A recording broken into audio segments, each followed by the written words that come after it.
guys, it's Sarah, and today's Booklist Thursday. This is a video series I do with my friend Lindsay over at Lindsay's Little Library.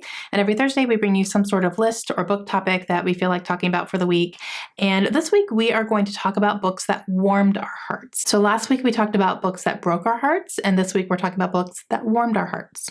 My first one, you guys, is The House in the Cerulean Sea by T.J. Klune. This book will forever just feel like a big hug, and I hugged the book when I was done. This is an adult fantasy book that follows a man who is a social worker, but he is a social worker for a company that works with children who have magical abilities, and he is in charge of going around to these orphanages who take care of them until they are adopted to make sure that the children are safe and that the staff is safe and the house is safe and all that. So one day he gets an assignment that he needs to go out to this island that is a secluded island and check up on an orphanage that is out there. And the reason that it's on an island is because the children who live there are considered very dangerous. They have very dangerous powers. And he is set in charge to go and do a wellness check on everybody and make sure everything's okay and on the up and up. And so he goes and he does that. He walks in there with preconceived notions about these children because of their abilities. And he discovers over the time that he is there that these are children and that they don't have control over what their abilities are because they were born that way. And they're not all bad.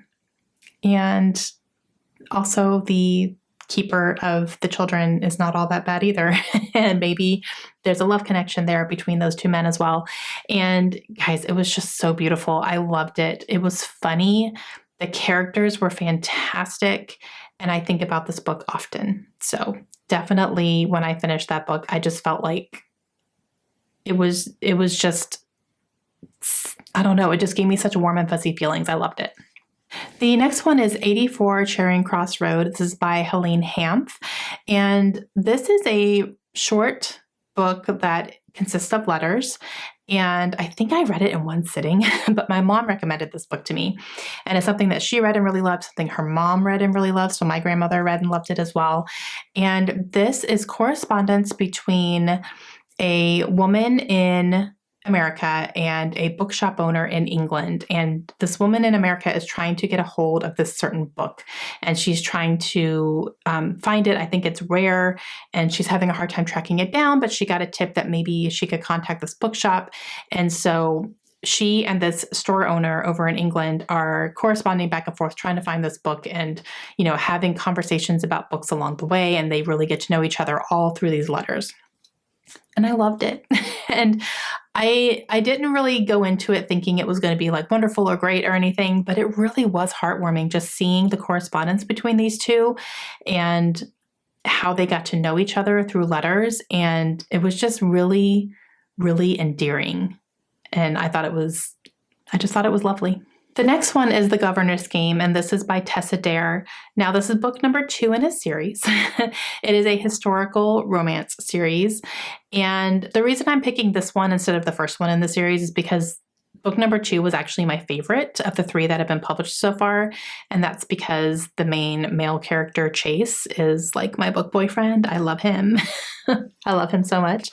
But this one ended up being my favorite. So this follows our main male character, and he is in charge of 2 young girls, I believe. I can't remember if it's 2 or 3. I think it's 2.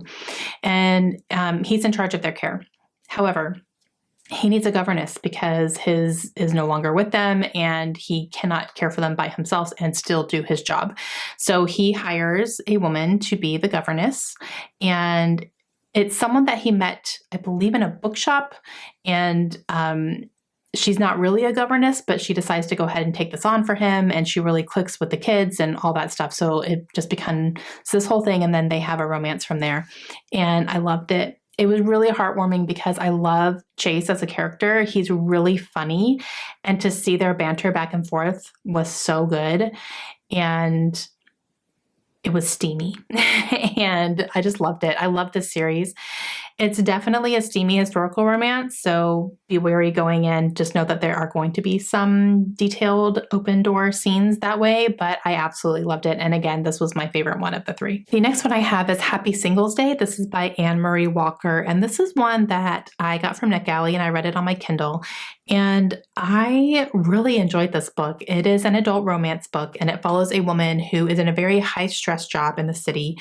And she had booked a weekend away at a bed and breakfast on this island, kind of secluded. And she goes out there to have this weekend away because she really needs it.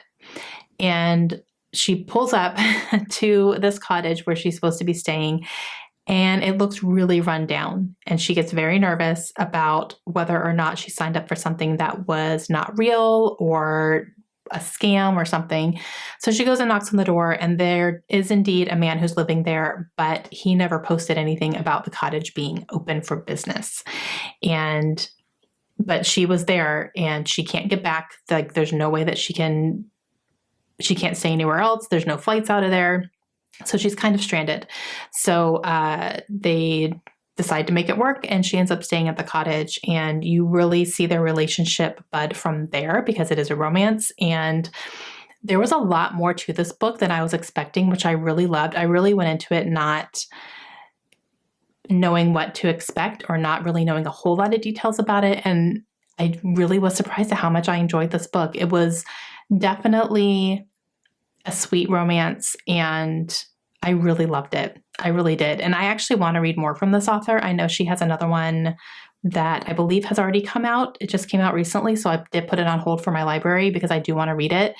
But yeah, it was a really, really good romance, and I finished that book feeling very good. And again, there's a lot of things in there that are not really specified in the synopsis, and I think it should stay that way, so I won't spoil anything like that, but it was good and a lot more to it than you think.